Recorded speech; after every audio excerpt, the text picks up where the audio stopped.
This unbelievable traffic stop turns into a real-life lesson on what happens when internet, legal theories, meet actual law enforcement. What should have been a routine stop for missing license plates quickly spirals out of control when David Martin refuses to identify himself, declines to hand over his license or insurance, and insists he's a private man who isn't subject to traffic laws. Confident and armed with random paperwork, he attempts to lecture the South Carolina Highway Patrol trooper about the Constitution, claiming Article 1 somehow makes him immune to state laws. But the calm and patient trooper isn't buying it.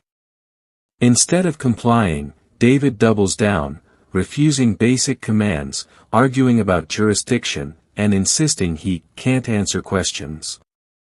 The tension builds as citations start stacking up. And just when you think it can't get worse, he gets pulled over again for the exact same violations. This time, his refusal to step out of the vehicle pushes things even further. What follows is the exact moment reality hits. Despite all the buzzwords, memorized court cases, and claims about fake laws, none of it changes the outcome. No license. No registration. No insurance. No compliance. The result? Handcuffs. This video perfectly captures the contrast between online sovereign citizen myths and real-world consequences. It shows how patience from law enforcement meets persistent denial, and how quickly things escalate when someone believes the rules don't apply to them. If you've ever wondered what happens when someone tries to argue their way out of basic traffic laws using the Constitution, this is it. Watch until the end to see how it all unfolds. Hang on.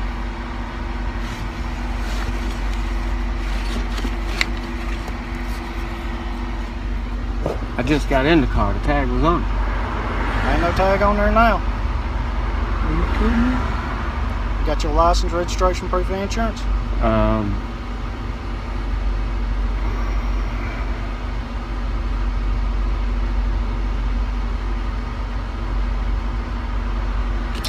can't answer questions. I can't answer any of your questions. I can't answer any of your questions.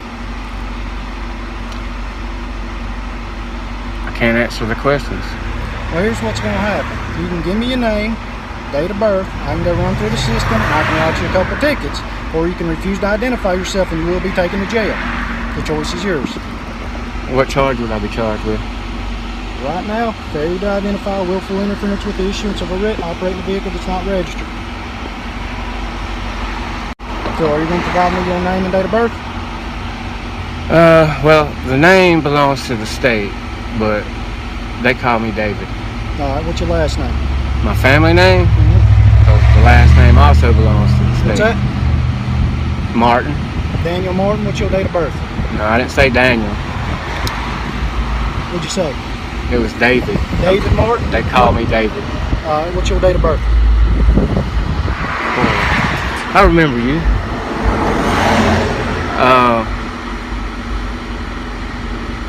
What'd you say? That date of birth. October the 20th. I'll go get some paper and write some stuff down. So why did he just immediately go back? Did I just grant him something?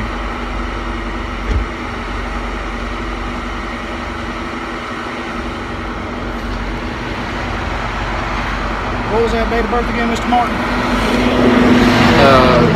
The person's date of birth is October 25th. 10/24, what year? 25th. 25th?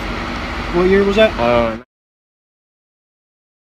I can't answer your questions. Okay, that's enough.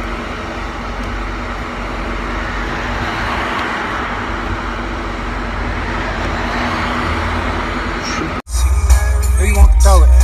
Huh? Who you want to come tow it? Nobody. It's getting towed. I can either call one or you can tell me you want to come get it. Well, since you're gonna twist my arm, I guess turkeys will do. Alright. Operating a non-registered vehicle is a $155 fine. Court dated July 1st, 2021 at the Cherokee County Courthouse in Gaffney, South Carolina. You ain't got no driver's license. That's a $232 ticket. You ain't got no insurance. That's a $355 ticket. Same court date. Mandatory court appearance. There's a tow slip for turkeys. We waiting on them now.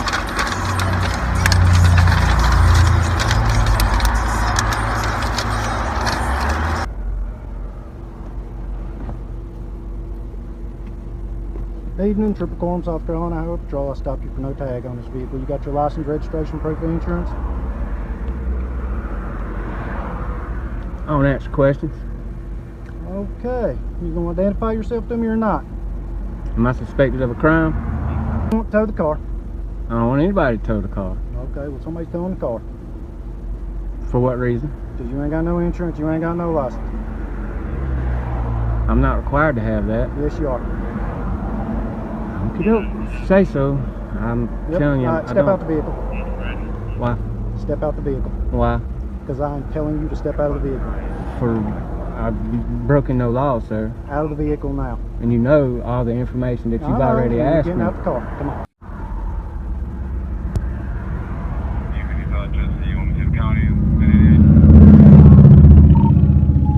Paying for it. Non-emergent.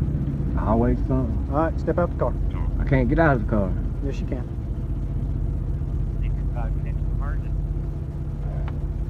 Negative, non-emergent, non-emergent. Nope. That's for you. Nope. Step out the car. So you don't want the paperwork. Alright, this is your last opportunity to step out of the car. You're going to be charged with interfering with the issuance of a writ. Can I ask you why I need to step out of the car? Because you were being instructed by a duly appointed law enforcement officer to exit the vehicle. And Pennsylvania v. Man states that you have to exit the car upon command of a law enforcement official. And I'm telling you to exit the car, you're refusing to exit the car. If I'm suspected of a crime. You are driving a car on the highways in South Carolina. I'm telling you to exit the vehicle, you are not exiting the vehicle. Okay.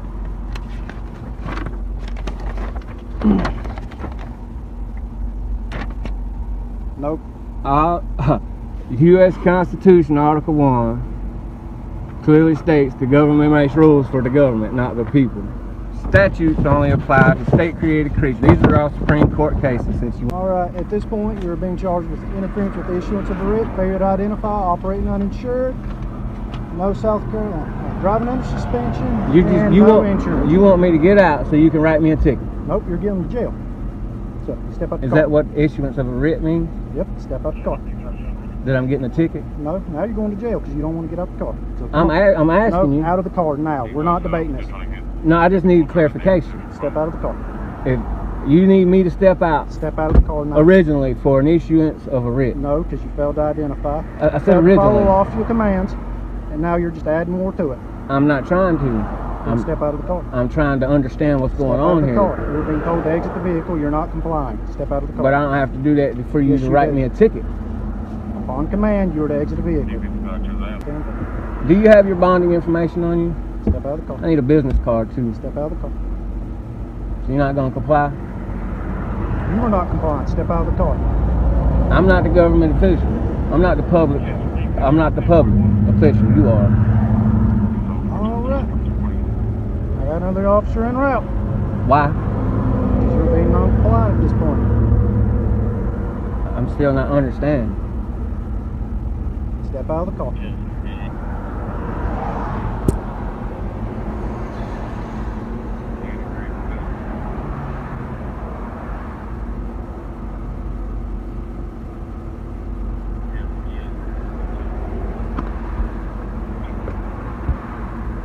Love you, sweetie.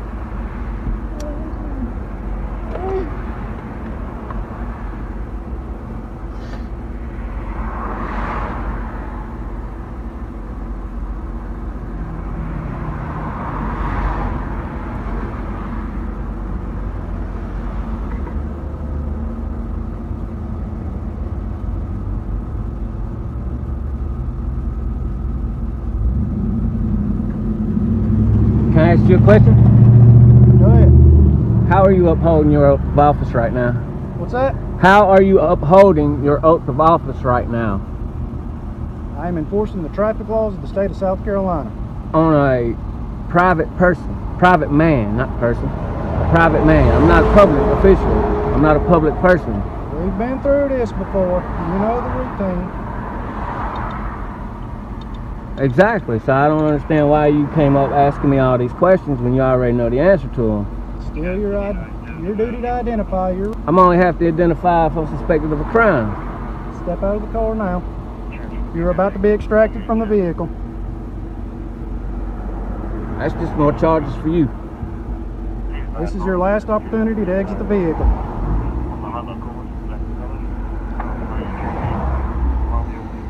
I'll get out under duress. Out of the car. Under duress. Don't matter. It's yours to figure out where I'm freaking going. Man, stay seated. For what? Sit in the car. Get the car. There's no reason for me to be in the car. Get the car because you got to go with the tow truck, alright?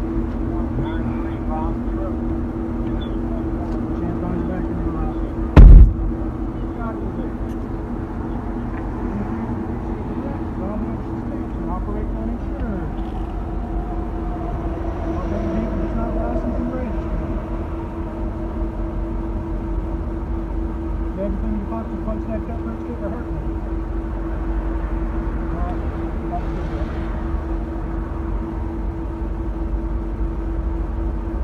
Hey, tell Turkey I'll come pay him.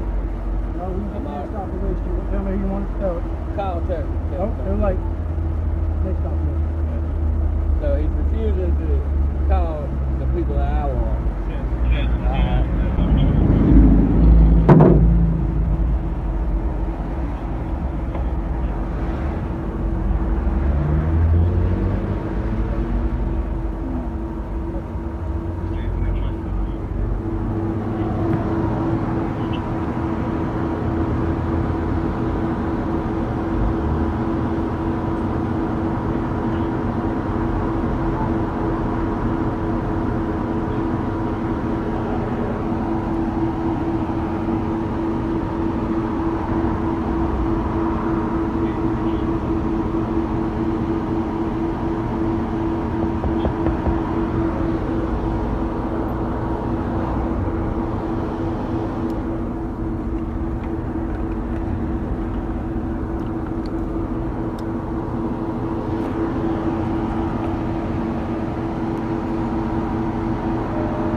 This is one of those encounters that starts small and slowly unravels into a complete reality check.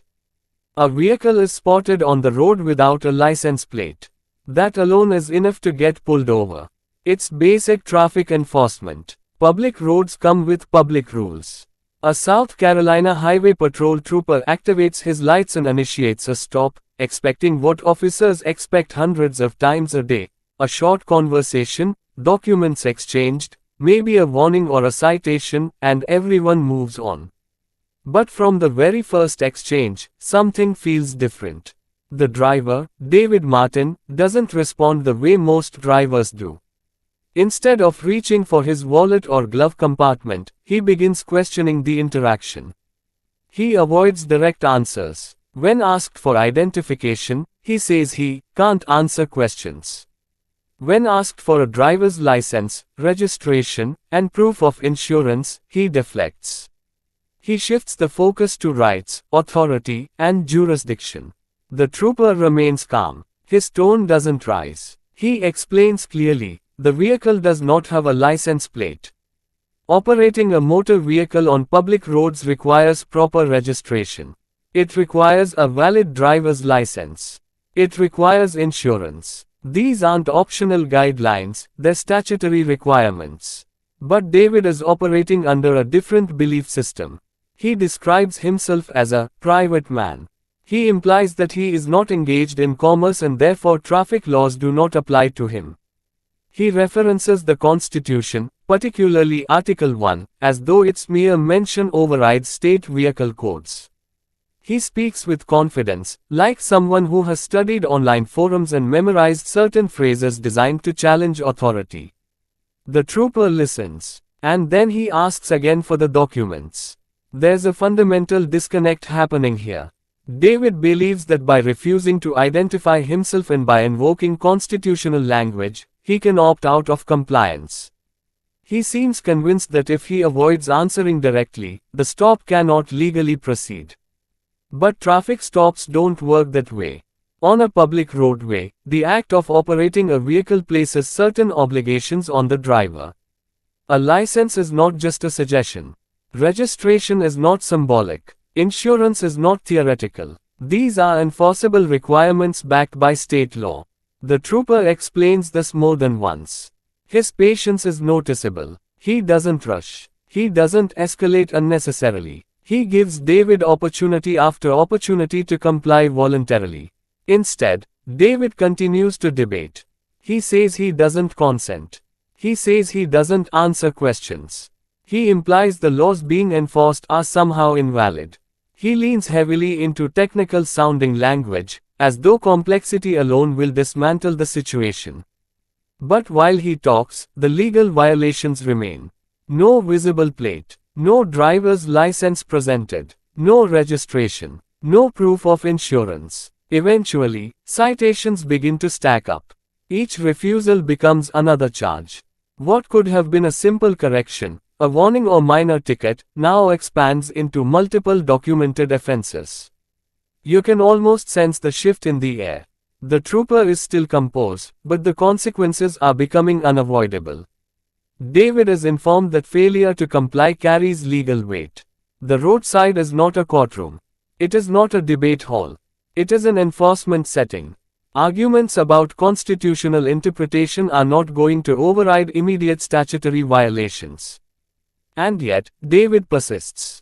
He continues referencing rights. He continues speaking as though he has uncovered a hidden legal loophole that exempts him from participation in state motor vehicle codes.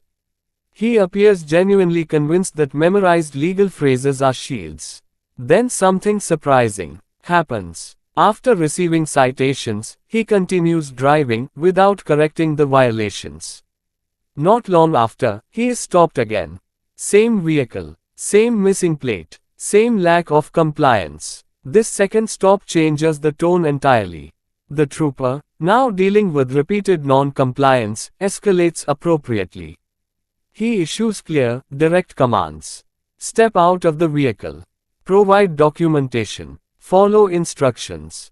David refuses again. The refusal to exit the vehicle becomes the turning point. At this stage, the situation moves beyond paperwork. It becomes about lawful orders and compliance with officer commands. Traffic enforcement transforms into custodial enforcement. The trooper warns him. He explains the consequences. He gives him the chance to step out voluntarily. David continues arguing. There's a visible gap between belief and reality now. His confidence begins to strain. The phrases come out faster, but they sound less steady. The constitutional references feel repetitive. The certainty begins to thin. And then the inevitable happens. The door opens. Physical removal begins. Resistance leads to restraint. Handcuffs click into place. It's quiet for a moment after that. The realization settles in slowly. None of the arguments stopped the citations. None of the constitutional references erased the requirement for a license.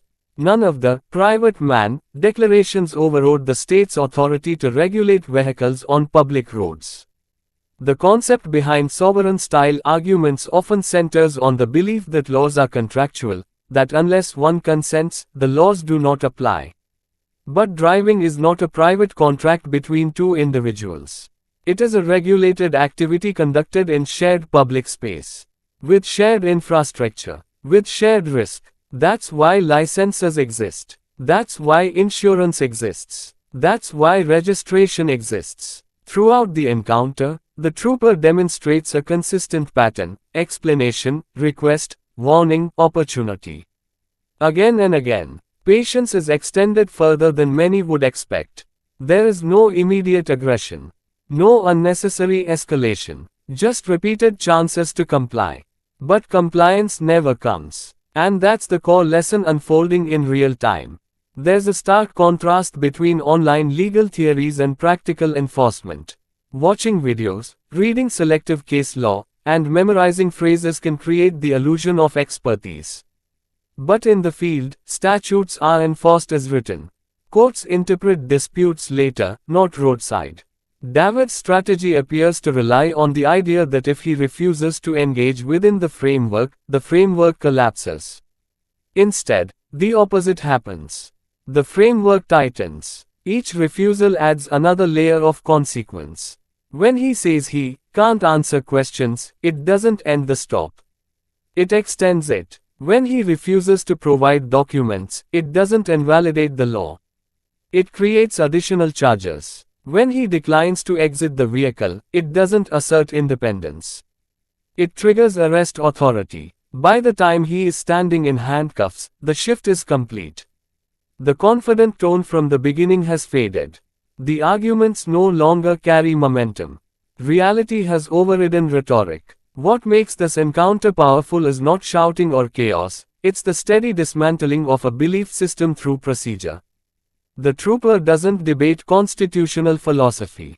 He enforces vehicle code. He doesn't argue theory. He documents violations. And that's the moment everything becomes clear.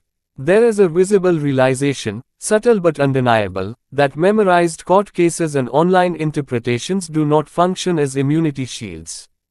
That calling laws fake does not make them unenforceable. That opting out verbally does not dissolve jurisdiction.